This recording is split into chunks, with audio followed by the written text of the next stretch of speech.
Hey, how y'all doing? This is Hunt 919 Truth Sports coming to you with another segment.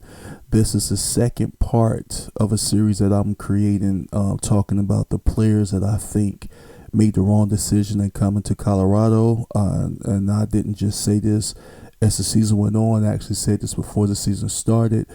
First, did one on Alton McCaskill.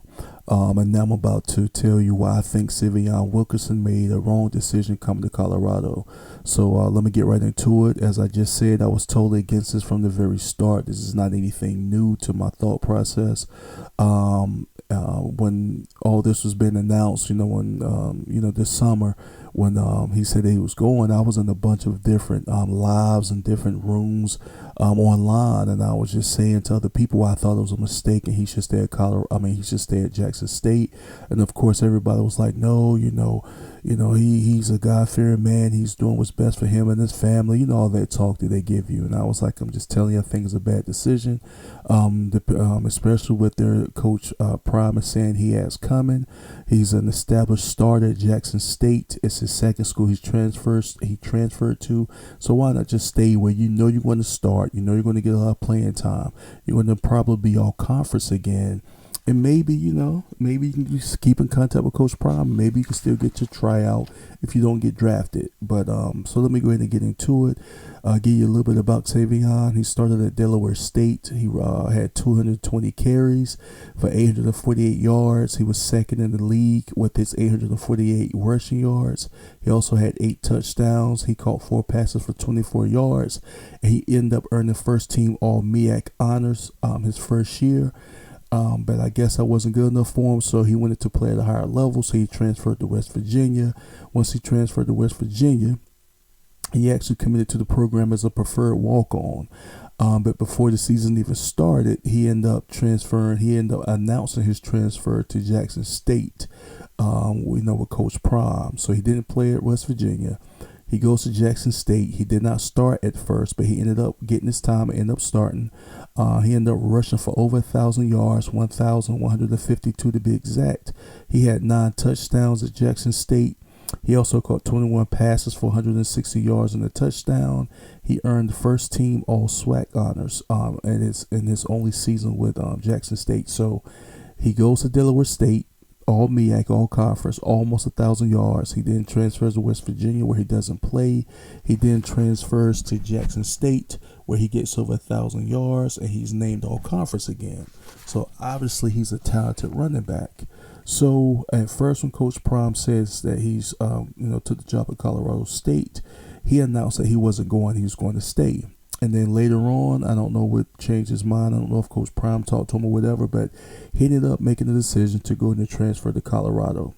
Now, once he transferred, he was put on the Doak Walker Award watch list for running backs, which is good. It's obviously a high honor when you get when people respect your game enough that they put you on these different watch lists. So good for him, even though I still thought it was a bad decision. So let's get into the running back room real quick with their stats. Remember that I'm not sure if he started the game today.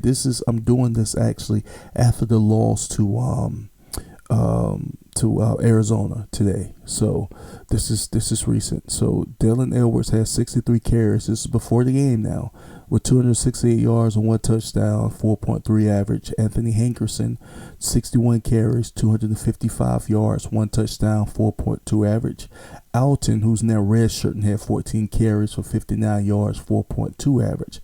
Syveon, before this game, 26 carries, 88 yards, 1 TD with a 3.4 rushing average, which of course is terrible. So the only positive that I did see was that he was able, if you look back on it, he was able to produce a 1,000-yard season under Shedeur White Jackson State, which may have played a part in him going to Colorado, thinking, well, even if the offense is built around Shedeur, which it is with Shedeur passing, I can still get 1,000 yards. I do not think he understood how many running backs was in that room, and especially with Dylan, that they put a freshman in front of him on top of that. So maybe that went into his decision to come to Colorado. So anyway, Those are the running backs, and those are his stats before the game. As you can see, none of those running backs have any type of good stats. Nothing that they're used to, especially with Syveon, used to at least carrying the ball a certain amount of times, or getting close to 1,000 yards, and being an all-conference performer every time that he's played in college. And then he gets to Colorado, he's fourth on the list, doesn't really get into the games, and doesn't even have 100 yards before the game. So let's go into why. I'm gonna give you some stats real quick, because I think that this Coach Prime is pushing, and I'm not the only one that's pushing for Shedeur to get the highest numbers that he can, regardless of how it affects the rest of the team. That's just how I'm looking at it. So Shedeur is number 3 in yards right now. This is pre Arizona. I'm sure obviously his numbers went up today, but he's number 3 with 2,882 yards. He's number 1 in completions, number 3 in attempts, number 7 in pass average per game. So why am I saying that? Because I'm saying that because, as you can see, they are passing way more than they're running. It's not even a 50-50 split. It's almost a 90-10 split between running and passing, which is terrible for running backs.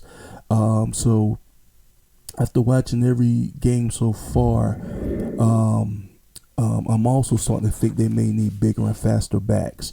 After watching watch every game and watching what they are going up against, especially today with Arizona running backs. Those guys are a lot bigger and faster. The only one who has breakout run speed is Dylan. Syveon doesn't have it. Even though he does not fumble, he is consistent. He's also, to me, not a threat on this level, at least not yet. I don't care what type of block you give him. It's just, to me, it's just not a good fit for him. He's not getting the opportunity. He's not able to show what he can really do. And even today, he went 7 carries for 21 yards. 16 of those carries came on one play. He did score a touchdown.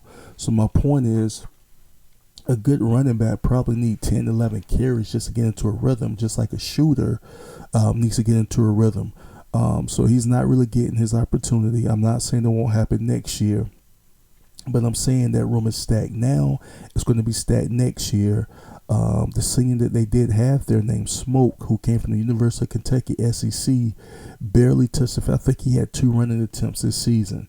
So it's not a promise that Coach Prime is even going to look out for any of the running backs next year. And if he does look out for one, it's going to probably be Dylan, because he's a freshman. He possesses the most speed. Of course, I can't predict the future. I don't know what he's going to do, but I just wish Syveon would have stayed where he was productive, stayed at a school that obviously wanted him, stayed at a school that was going to give him his opportunity to, keep his strong position, have an opportunity to be an all-conference performer, have an opportunity to be 1,000-yard back. And as long as you stay consistent like that and keep contact with Coach Prime, you still probably could have got a tryout somewhere. But at the rate he's going now, I'm just talking about now, do not know what's going to happen next year. Who knows what'll happen? So I said Alton McCaskill made a mistake coming to Colorado as of now, and I also think Syveon Wilkerson made the same mistake. And I feel for those guys, as I know they trust Coach Prime. But you got to look out for you. You can't look into the bright lights all the time. You just got to look at what's best for you and your opportunities. So that's been another segment. You can leave how you feel in the comments. This has been Hunt 919 Truth Sports. Ride with me.